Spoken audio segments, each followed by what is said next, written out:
You will probably have noticed by now that on the outside, this program appears quite boring. I'm not using any fancy religious or spiritual language. You're not seeing any decorations in the room. You're really just looking at me and hearing the instructions. I'm not going to use any specific or technical language.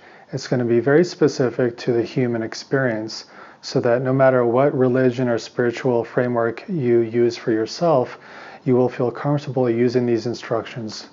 It's important for me to apply the principle of non-arousal, and I'm talking about psychological arousal. For example, when you go to the movies, they usually try to sell you some popcorn or some chocolate and some soda.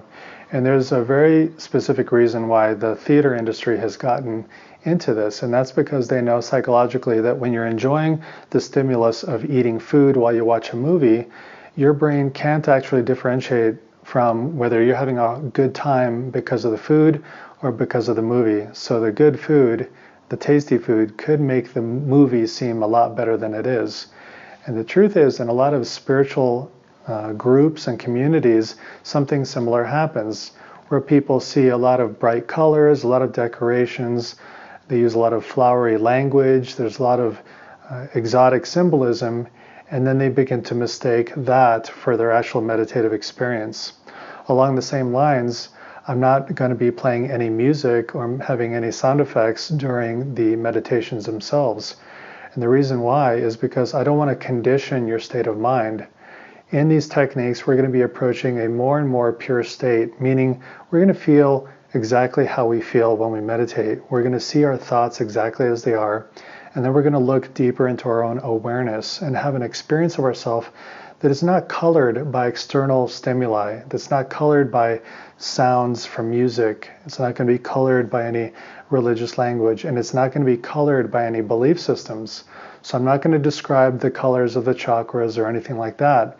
Instead, I'm going to guide you to look into your mind-body system and see what you experience there. And there's going to be so much room so that your experience will be your true experience, and you will not have to be concerned with making your experience match what somebody wrote in a book or what some tradition somewhere in the world said your experience is supposed to be like. So it's important to acknowledge that you'll be free to experience your true experience during this process with these meditation techniques.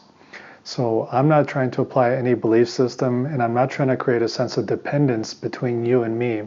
In this program, you're getting some very clear instructions, free of any dogma, and you can apply them as you wish and look into your own bare, raw experience and go from there.